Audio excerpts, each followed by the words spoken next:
The White House is finalizing a new student loan forgiveness proposal in the wake of last week's Supreme Court ruling. The High Court struck down, as we know, Biden's original plan, which would have cost the federal government around $400 billion over the next decade. Well, this new plan includes reviving the program by tying it to a different law. And at around 5 p.m. on Friday, the Education Secretary was dispatched to brief the press on a variety of new executive actions, including a generous new repayment plan. Well, all this as a new ABC News Ipsos poll found that a majority of Americans are split over last week's Supreme Court decisions. Take a look. On restricting the use of race as a factor in college admissions, 52% approve. On striking down the Biden administration's student loan forgiveness program, only 45% approve. Well, let's talk about this now. A lot of reaction to the SCOTUS rulings from last week. Stacey Washington, host of Stacey on the Right, joins us again, and also founder of the Walk Away campaign, Brandon Straka. Welcome to you both this Monday. Good to see you. Good to see you.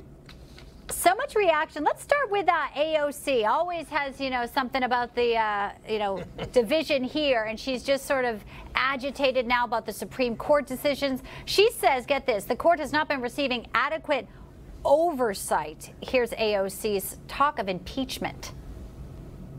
We have a Senate Judiciary Committee that is beginning the process of investigating the entanglements and conflicts of interest.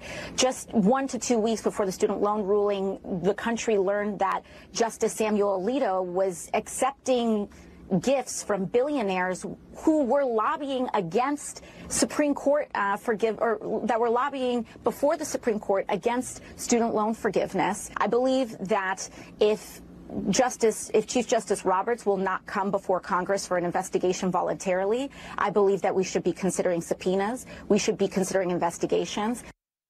All right. So obviously the ProPublica piece, such a hit piece there, but she's, doing the bidding there for the radical left. Brandon, your reaction to AOC talking about her disappointment?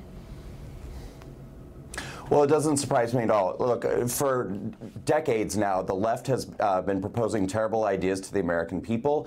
And when they can't win in the court of public opinion, what they typically like to do is force their ideas through. And this has been happening for a long time, I think, with activist judges in courts across the country. Finally, after a lot of long, hard-fought battles, a lot of these cases have made their way to the Supreme Court.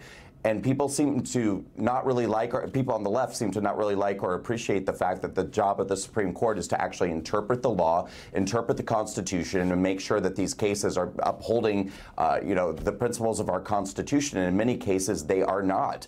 And so this is, the left is stamping their foot and throwing a tantrum because the Supreme Court is doing their job and saying, look, there's been a lot of overreach. This is not the way that this is supposed to work or how this is supposed to function. But when the left doesn't get their way and they can't force their ideas on people, then all of a sudden they want investigations, they want people impeached, they want to stack the Supreme Court. Once again, it's all about using force to push through ideas that are not popular with the American people. Yeah.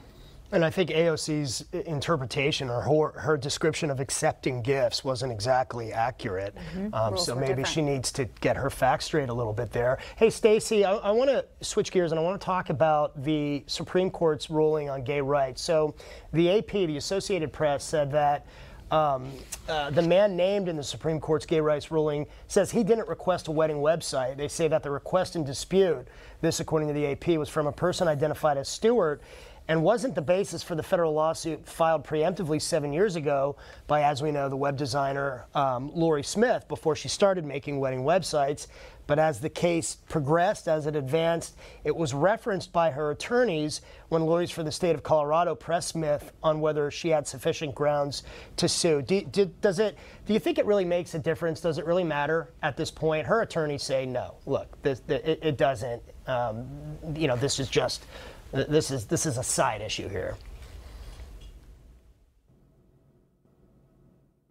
Law is in Colorado. In Colorado, if you don't give any person who's coming to your business for any purpose at all, if you don't agree with their ideological message that they want printed on the website or the cake or what have you, and you decide not to serve them, then you're in violation of their public accommodation law. So the name of the person or the actual issue is the law, not whether or not Stewart was the one involved. And the Supreme Court was correctly on this case you should have the right to hold your sincerely held religious beliefs, your First Amendment rights, trump the desire of someone to have you do their website as opposed to another business. And there are other businesses that can serve individuals, no matter what their message is. So I think this is a way of them, again, trying to delegitimize the court. And as Brendan said there, shorter AOC is, I don't get my way, the Supreme Court is illegitimate. Shorter Democrats is, we need to change the Supreme Court. We need to pack it. If it's not full of leftists who will do our bidding, then we have to get rid of it. And that's what they're trying to do here.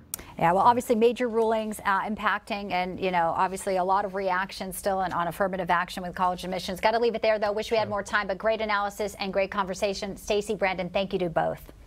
Thank you. Thank you.